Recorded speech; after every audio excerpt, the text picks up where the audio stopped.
Hello guys, you're most welcome in our YouTube channel RN Education Foundation. This is विभू पांडे. आज हम पढ़ रहे वाले हैं क्लास 12 बायोलॉजी का चैप्टर इनहेरिटेंस एंड वेरिएशन, जिसमें से हमने मेंडेलियन प्रिंसिपल कवर कर लिया है.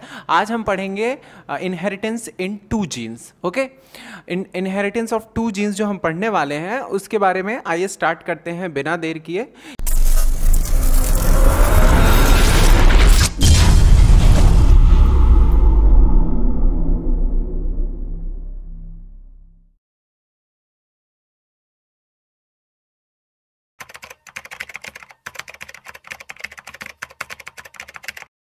पे हमें क्या बताया गया, अब तक हमने पिछले वीडियोस में यही देखा था कि जो मेंडल थे उन्होंने जो अपना एक्सपेरिमेंट किया था वो किसी एक जीन से रिलेटेड था. मतलब उन्होंने एक कोई कैरेक्टर लिया था और उसके दो कॉन्ट्रास्ट थे. मतलब अगर उन्होंने लिया था हाइट, तो हाइट के दो कॉन्ट्रास्ट, एक टॉल एक ड्वार्फ प्लांट था.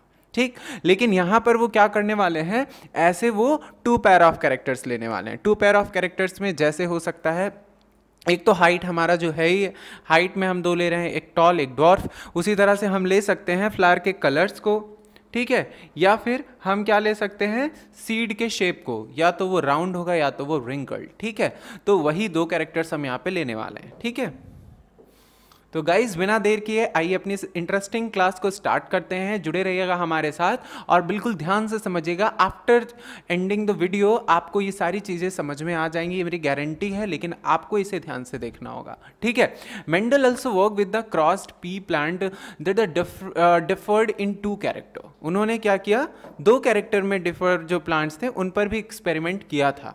ठीक है, as in seen the cross between a pea plant that has seed with the yellow color and round shape and one that had the seed of green color and wrinkle shaped. मतलब यहाँ पे वो क्या बोल रहे हैं, यहाँ पे उन्होंने क्या लिया, उन्होंने कहा कि पहले उन्होंने जो सीड लिया है, क्या लिया है, सीड. तो उन्होंने दो कैरेक्टर लिया, एक ले लिया कलर, एक ले लिया क्या, शेप. क्योंकि ये जो है एलील में क्या होता है, पेयर ऑफ जीन्स होते हैं, तो इनमें दो कॉन्ट्रास्ट होंगे, जैसे येलो एंड ग्रीन.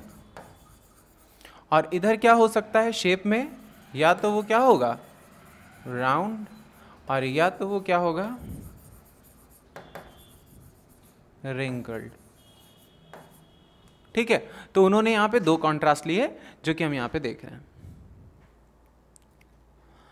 अब हम यहां पे क्या देखेंगे, Mendel found that the seed resulting from the crossing of the parents had yellow coloured and round shaped seed.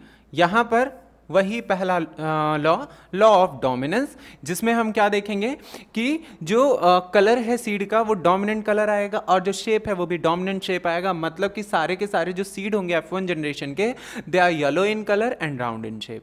Okay, here you can tell which of the character in the pairs yellow green color and the round wrinkle shape are dominant. तो हम यहाँ पे क्या बोलेंगे, yellow is dominant and round shape is dominant. Okay, thus yellow color was dominant over green and round shape dominant over wrinkled. These results were identical to those that he got when he made separate monohybrid cross between yellow and green seeded plant and between the round and wrinkle seeded plant. ये उनको कब मिला, वो बिल्कुल identical था जब उन्होंने tall and dwarf का कराया था, वही डोमिनेंट कैरेक्टर उनको F1 जनरेशन में मिल रहे थे.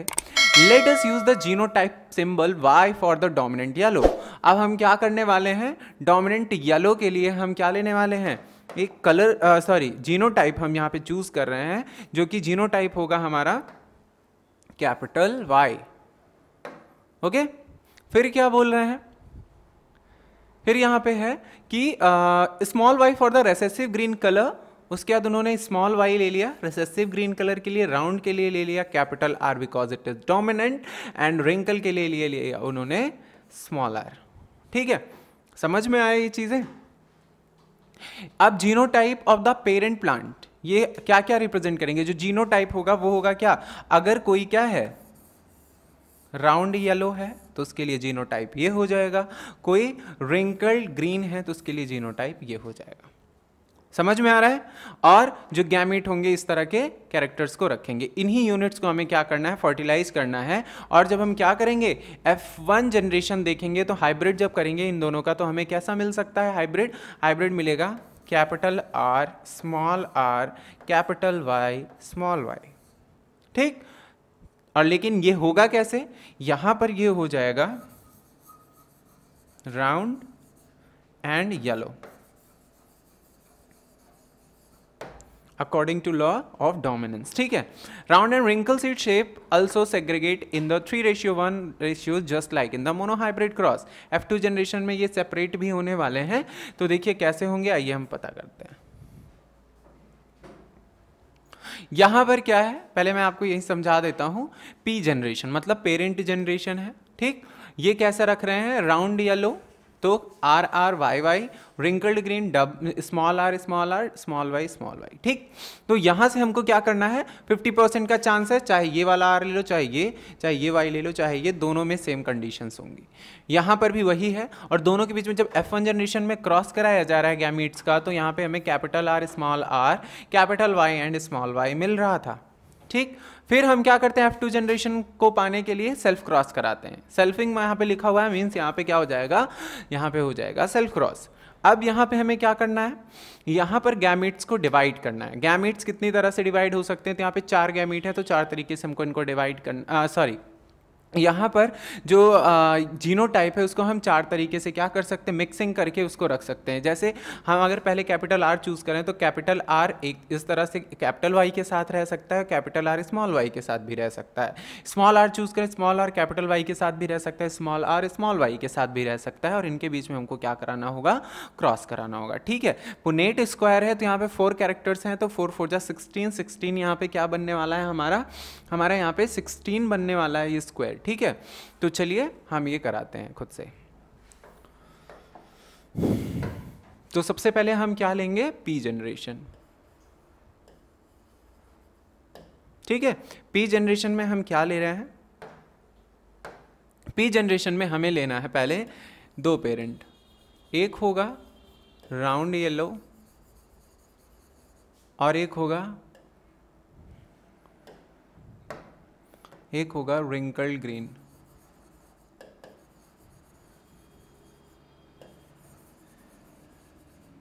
ठीक है। तो round yellow and wrinkle green के लिए अब हम जीनोटाइप चूज करने वाले हैं। जो जीनोटाइप चूज करेंगे वो क्या होगा, आइए देखते हैं। तो राउंड और येलो के लिए हमारा हो जाएगा R R Y Y, okay. यहाँ पर रिंकल ग्रीन के लिए हो जाएगा हमारा आर आर वाई वाई, ठीक। अब गैमीट का फॉर्मेशन करेंगे, गैमीट का फॉर्मेशन करते हैं।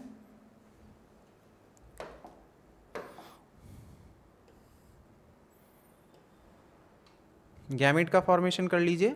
और जैसे ही हम गैमीट का फॉर्मेशन करेंगे तो हमें मिलने वाला है यहाँ पे capital R capital Y and small R small Y, ठीक। ये हमें मिल गया। इनके बीच में हमें क्या कराना है, क्रॉस कराना है, ठीक। क्रॉस कराना है, F1 जनरेशन हमें यहाँ पे फाइंड हो जाएगी। कैसे फाइंड हो जाएगी, यहाँ पे जब इनका हम क्रॉस कराएंगे तो हमको मिलने वाला है capital R small R capital Y small Y. ये तो हमारा हो गया जीनोटाइप। फिनोटाइप क्या होगा, फिनोटाइप क्या है, वो कैरेक्टर जो हम देख रहे हैं उसको प्लांट में ग्रो होने के बाद, आफ्टर ग्रोथ, ठीक है। तो यहाँ पे हमको क्या दिखने वाला है, यहाँ पे जितने भी कैरेक्टर होंगे, डोमिनेंट कैरेक्टर होंगे, तो हमारे सारे प्लांट कैसे होंगे, 100% round and 100% round and yellow, ठीक। It is our F1 generation, ठीक है। ये हमको कहाँ मिल रहा है, F1 जनरेशन में मिल रहा है। जब हम इसको F1 जनरेशन में क्या करा रहे हैं, क्रॉस करा रहे हैं। पेरेंट्स का पहले हमने कराया P जनरेशन का, और हमें F1 में सबके सब 100% राउंड एंड येलो मिल रहे हैं, ठीक है। अब हम चलने वाले F2 जनरेशन। F2 जनरेशन में हम क्या कराते हैं, F2 जनरेशन में हम कराते हैं सेल्फ क्रॉस। क्या कराते हैं, सेल्फ क्रॉस। तो यहाँ पे क्या होने वाला है,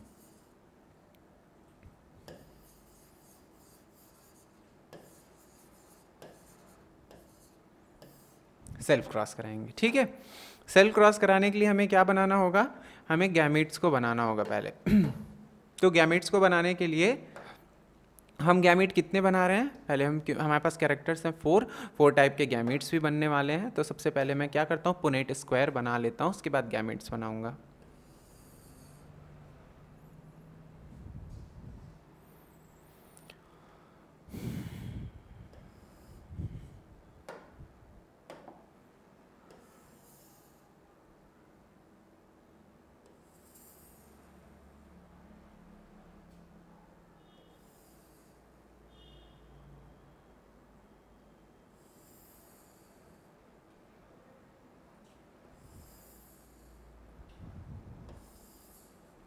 ठीक है, इस तरह से पुनेट स्क्वायर बन जाएगा आपका। ठीक है, ये पुनेट स्क्वायर बना। अब हमें क्या करना है, इस पे हमें गैमेट्स को लगा देना है।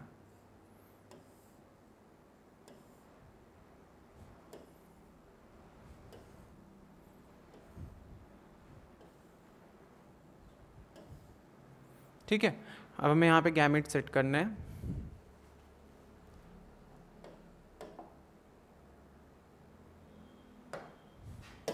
चलिए, तो जब हम गैमेट्स को सेट करते हैं तो हमारे पास जो कैरेक्टर्स हैं उनको, जैसे यहाँ पर हमारे पास जब सेल क्रॉस हम करने वाले हैं तो हमें जो कैरेक्टर्स दिए गए हमें उनकी इंटरमिक्सिंग करानी होगी। तो ये जो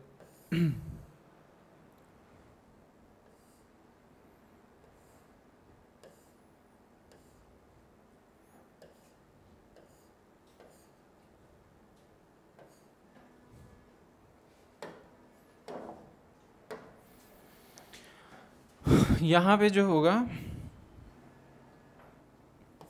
capital R small R capital Y small Y, capital R small R capital Y small Y. ठीक है, अब हम क्या करेंगे, अब इन्हीं कैरेक्टर्स को हमें क्या करना है, यहाँ पे लिख लेना है।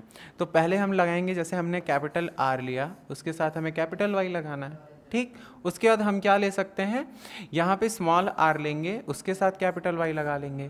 फिर हम यहाँ पे कैपिटल वाई लेंगे, कैपिटल आर लेंगे उसके साथ हम क्या करेंगे, स्मॉल वाई लगाएंगे। और यहाँ पर हम क्या लेंगे, स्मॉल आर लेंगे उसके साथ हम क्या लगा लेंगे, स्मॉल वाई। क्या, कैपिटल आर लीजिए, फिर उसके साथ capital Y, small Y, capital R small Y और स्मॉल वाई, यहाँ पे कैपिटल वाई रहेगा, सॉरी। ठीक है, इस तरह से हम करेंगे। तो उसी तरह से इधर भी हम फिलअप करेंगे, कैपिटल आर कैपिटल वाई और उसके बाद small R capital Y, capital R small R small Y. ठीक है, इस तरह से हमने पुनेट स्क्वायर को क्या कर लिया है, फिलअप कर लिया है। अब हमें क्या कराना है, क्रॉस कराना है कैरेक्टर्स का। ठीक है, तो चलिए बिना देर किए स्टार्ट करते हैं। तो सबसे पहले इन दोनों का हम जब कराएंगे, जो हमारा ये वाला पार्ट है, ये इस गैमेट का इस गैमेट की इंटरमिक्सिंग, तो हमारा क्या बनेगा, कैपिटल आर कैपिटल वाई। ठीक है, समझ में आ रहा है ये? थोड़ा सा मैं जूम कर देता हूँ आपको, आई होप और क्लियर दिखाई देगा। अब देखिए दूसरा, अब यहाँ पर इस कैरेक्टर का और इस कैरेक्टर का हम इंटरमिक्सिंग कराएंगे। ठीक है, कैपिटल आर, ठीक, small R capital Y. I hope अब समझ में आ रहा होगा। अब यहाँ पर हम करेंगे कैपिटल आर इसका और इसका, capital R capital Y small Y, capital R small R capital Y small Y. यहाँ पर करते हैं इन दोनों का, capital R small R capital Y. यहाँ पर करते हैं स्मॉल आर कैपिटल वाई। ठीक है, फिर यहाँ पे करेंगे capital R small R capital Y small Y. तो यहाँ पे अब हमें फिल करना है, यहाँ पे हम क्या करेंगे, यहाँ पे रहेगा small R small Y capital Y small Y. Okay, यहाँ पे है कैपिटल आर, यहाँ भी capital R capital Y small Y, यहाँ पर capital R capital Y small Y, capital R small Y. फिर यहाँ पे क्या कैपिटल आर स्मॉल वाई, यहाँ पे है capital R small R, capital Y small Y, small R capital Y small Y. यहाँ पे है capital R small Y small Y, यहाँ पे small R small Y small Y. इस तरह से हमने पुनेट स्क्वायर को पूरा फिलअप कर लिया है। हमने यहाँ पे जीनोटाइप को सब कुछ लिख लिया है। अब हम क्या करेंगे, यहाँ पे फिनोटाइप फिलअप करना है। तो फिनोटाइप फिल करने के लिए मैं चूज़ करता हूँ ब्लू कलर और लिखते हैं फिनोटाइप। ठीक है, यहाँ पर आपको कैपिटल आर जहाँ भी दिख जाए वहाँ पर क्या होगा, अगर दोनों लेटर्स आर में कैपिटल हैं तो भी, एक लेटर कैपिटल है तो भी आपको राउंड ही लिखना है। क्या लिखना है, राउंड। और अगर कोई एक भी वाई कैपिटल मिल जाता है तो येलो, क्योंकि वो डोमिनेंट है। तो यहाँ पे क्या हो जाएगा, राउंड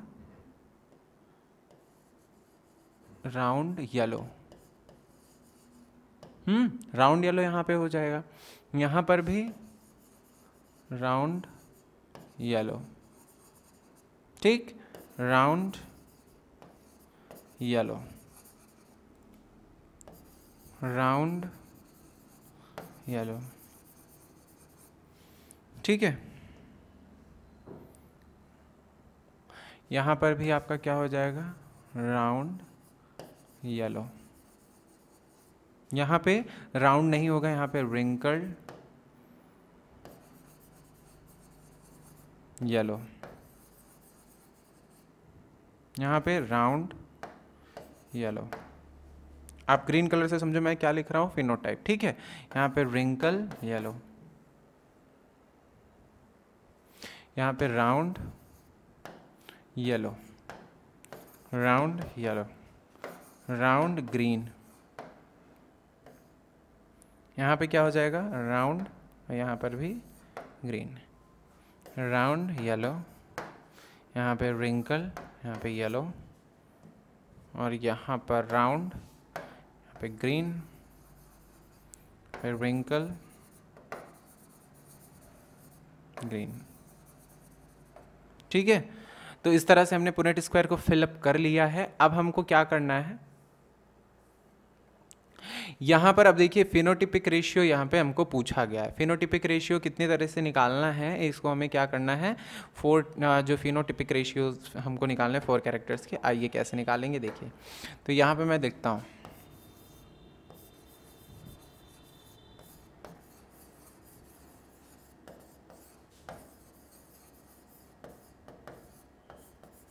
फिनोटिपिक रेशियो निकालने के लिए हमारे पास कौन कौन से कैरेक्टर हैं।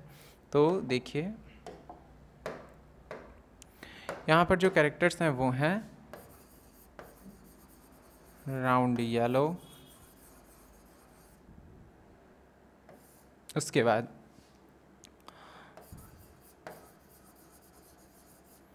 राउंड ग्रीन,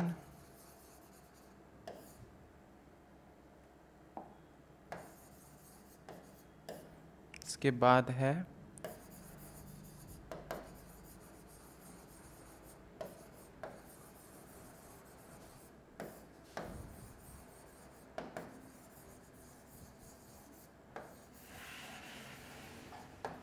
ठीक, ये 4 कैरेक्टर्स हैं। आइए काउंट करते हैं। सबसे पहले मैं क्या काउंट करने वाला हूँ, सबसे पहले मैं काउंट करूँगा राउंड एंड येलो। तो चलिए राउंड एंड येलो को काउंट करते हैं। तो देखिए 1 2 3 4 5 6 7 8 9। ठीक है, तो हमारे पास कितने राउंड येलो आ गए, 9 हमें राउंड येलो मिल गए हैं। ठीक है, कितने, 9 मिल गया हमको राउंड येलो। ठीक, अब हमको राउंड ग्रीन काउंट करना है। तो राउंड ग्रीन कहाँ है, ये देखिए यहाँ पे है राउंड ग्रीन 1, ठीक, 2 3, ठीक, तो यहाँ पे रेशियो। ठीक, अगला है रिंकल्ड येलो। रिंकल्ड येलो आपको काउंट करना है 1 2, एक और होगा कहीं रिंकल्ड येलो, 1 2 ये 3। तो यहाँ पे हमें मिल गया 3 और रिंकल ग्रीन आपका एक ही बचा हुआ। ठीक, आप ऐड करो 9 और 3 3 6 1 7 9 7 16। हाँ, हमारा पूरा कंप्लीट है। तो यहाँ पे हमको कौन सा रेशियो मिला? Phenotypic ratio 9:3:3:1। ठीक है, तो ये हमारा क्या हो गया?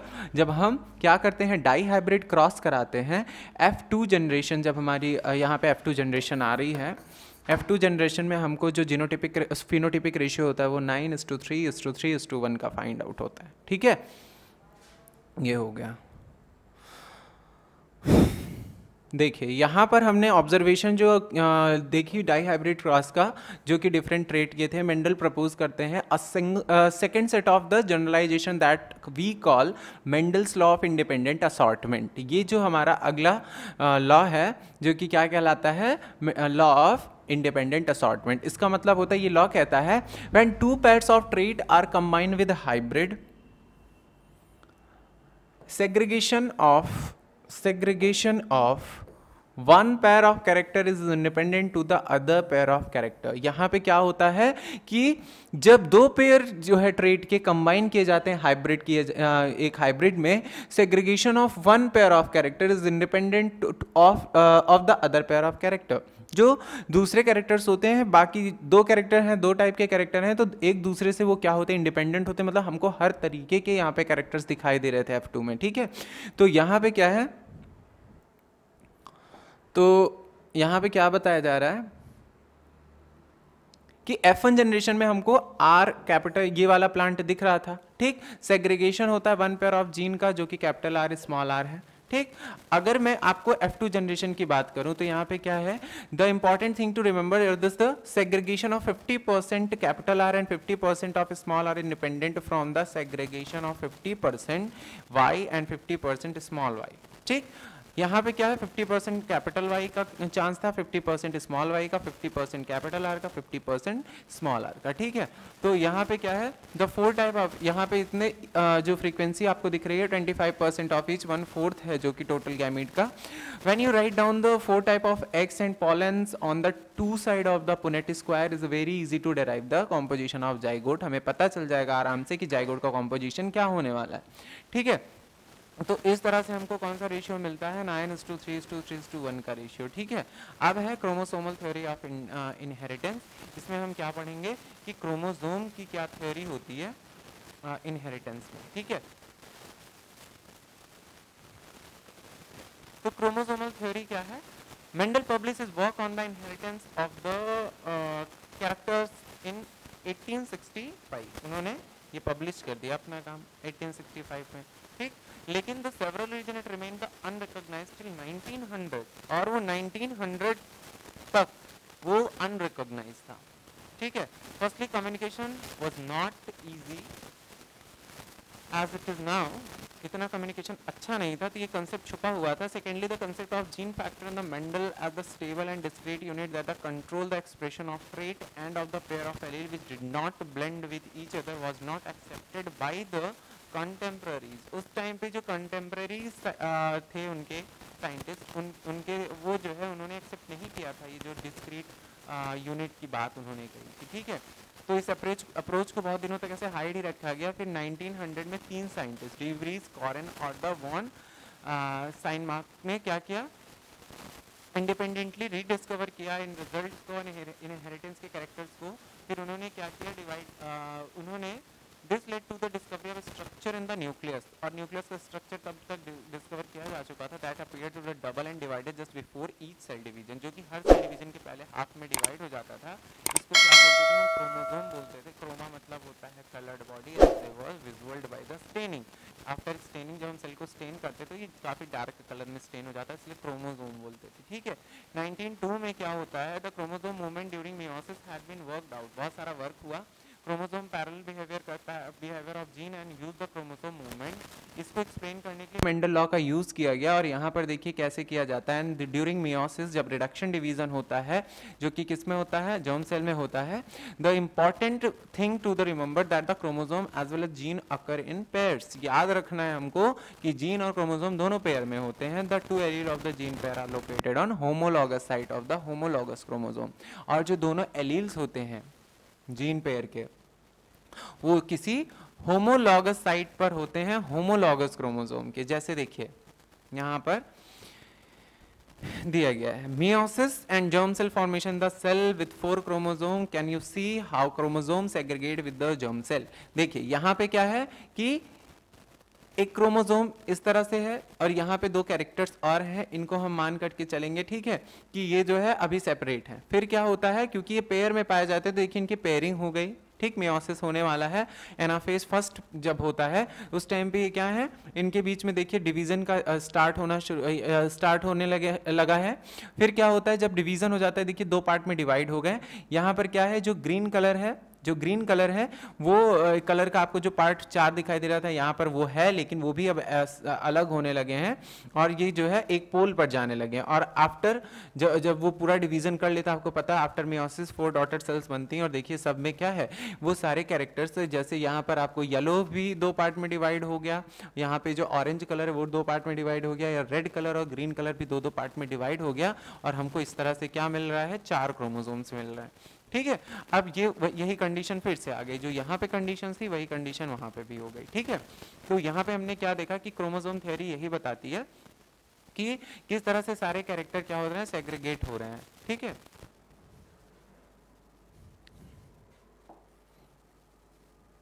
Comparison between the behaviour of chromosome and genes. अब हमको जीन और क्रोमोसोम अगर इनमें क्या है कंपैरिजन करना है, ठीक, तो यहाँ पे क्या है, क्रोमोसोम और जीन के बारे में पूछा तो यहाँ पर है क्रोमोसोम, यहाँ पर है जीन, दोनों ही किस में प्रेजेंट होते हैं, पेयर में। segregate at the time of gamete formation such that the only one of the each pair is transmitted to a gamete। क्योंकि पेयर में होते हैं तो गैमीट में केवल क्या जाता है, एक पेयर में से कोई अकेला ही जाएगा। segregate at gamete formation only one of the each pair is transmitted to the gamete। यहाँ पर भी वही है कि जीन हमेशा पेयर में प्रेजेंट होते हैं और वो होमोलॉगस क्रोमोसोम में ही प्रेजेंट होते हैं, और वहाँ से क्या होते हैं, वो भी गैमीट में एक एक करके ही जाते हैं। Independent pair segregate independently of each other, one pair segregate independently of the another pair. यहाँ पे इंडिपेंडेंट पेयर सेग्रीगेट होते हैं, जबकि यहाँ पे एक पेयर से ही 2 जीन अलग होते हैं, ठीक है। तो इस तरह से यहाँ पे हमने बेसिक डिफरेंस देख लिया। यहाँ पे क्या है, ड्यूरिंग एनाफेज ऑफ मियोसिस 1 का जब एनाफेज चलता है, the 2 chromosome pair can align at the metaphase plate independently of each other. जब 2 क्रोमोसोम क्या होते हैं, अलाइन हो जाते हैं मेटाफेज प्लेट पर, इंडिपेंडेंटली एक दूसरे से अलाइन होने लगते हैं सेंटर में, ठीक है। Understand this, compare the chromosome of the 4 different colour in the left and right column. In the left column possibility 1 orange and the green is segregate together, but in the right column possibility second that the orange chromosome is segregate with the red chromosome. यहाँ पर 2 जो है possibilities दी गई। Possibility 1 क्या है, one long orange and the short green, ठीक है, chromosome and the long yellow and short red chromosome at the same plane. ये दोनों एक ही प्लेन पे हैं, तो डिवाइड होने में चांस ये है कि दोनों अलग हो जाएंगे इस तरह से। देखिए एनाफेज 1 में ये देखिए किस तरह से ऑरेंज और ग्रीन अलग हो गया, येलो और रेड हो गया। फिर जर्म सेल इस तरह से बन सकती है, या फिर कंडीशन 2 हो सकती है कि जो ऑरेंज है, ठीक, वो रेड के साथ आ जाए, और जो येलो है वो किसके साथ आ जाए, ग्रीन के साथ, और इस तरह से क्रोमोसोम बन सकते हैं। जर्म सेल्स यहाँ पे इस तरह की बन सकती हैं, ठीक है। तो ये 2 क्या है, इंडिपेंडेंट असॉर्टमेंट है, दोनों तरीके से ये पॉसिबिलिटीज हो सकती हैं, इंडिपेंडेंटली असॉर्ट करते हैं ये। तो यहाँ पे क्या है, सटन और बॉवेरी ने आर्ग्यू किया, the pairing of the separation of pair of chromosome would lead the segregation of pair of factor they carried. Sutton united the knowledge of chromosome segregation with the Mendelian principle, called it the chromosomal theory of inheritance. फिर Sutton ने इसको क्या बोल दिया, ये chromosomal theory of inheritance है, क्योंकि इन्होंने उसी तरह से सेग्रीगेट किया इंडिपेंडेंटली, जैसे कि उन्होंने इंडिपेंडेंट असॉर्टमेंट वाले लॉ में आपको प्रिंसिपल में आपको बताया था, ठीक है। तो following the synthesis of idea experiment variation, the chromosomal theory of inheritance by the Thomas Hunt Morgan and his colleagues led the discovering the basis of the variation the sexual reproduction produced। अब जो है Morgan जो थे, उनके colleagues मिल करके उन्होंने क्या किया, डिस्कवर करना शुरू किया कि वेरिएशन सेक्सुअल रिप्रोडक्शन के बाद कैसे होता है, ठीक है। मॉर्गन ने किस पे वर्क किया था, tiny fruit fly the Drosophila melanogaster which were found very suitable for the such study. उन्होंने क्या चूज किया, ड्रोसोफिला मेलानोगैस्टर जो इस तरह से होता है, देखिए ए है मेल, बी है फीमेल, फीमेल यहाँ पे थोड़ी सी प्रोमिनेंट है, मेल बहुत छोटा है उससे, और आसानी से पहचाना जा सकता है। ठीक, they complete their life cycle in about 2 week, और वो केवल 2 हफ्ते में अपनी लाइफ साइकिल कंप्लीट कर सकती हैं। इनको आराम से किसी लैब में कल्चर किया जा सकता है, तो बहुत कम शॉर्ट पीरियड ऑफ टाइम पे ये सारा काम किया जा सकता है। And a single mating could produce a large number of progeny flies, और एक सिंगल मेटिंग से बहुत सारे एग्स बन रहे थे, जिससे प्रोजेनी बहुत आराम से हमको ढेर सारे मिल जा रही थी। Also there was a clear differentiation of the sexes, और यहाँ पे मैंने आपको बताया ही कि यहाँ पे सेक्सुअल डायमॉर्फिज्म मिल रहा है। Also it has many type of high hereditary variation that can be seen with the low power microscope, और इनकी आंखों का रंग, इनके विंग्स, बाकी चीज़ें बहुत ज़्यादा क्या होती है, वेरिएशन इनमें पाया जाता है, जिसको हम आराम से नॉर्मल से माइक्रोस्कोप से भी हम देख सकते हैं। ठीक है, तो इस तरह से हम क्या करेंगे, इसको देख सकते हैं। तो यहाँ पर जो मॉर्गन ने क्या चूज़ किया था, ड्रोसोफिला को चूज़ किया। क्यों चूज़ किया उसका हमने रीज़न जाना। अगले वीडियो में हम क्या देखेंगे, linkage and recombination in Drosophila, और अगले वीडियो में जो हम इसको पढ़ेंगे तो ये ड्रोसोफिला के जो कैरेक्टर्स हमने आज डिस्कस किए वो बहुत यूज़फुल है, इसलिए आप इसको बहुत अच्छे से समझिएगा।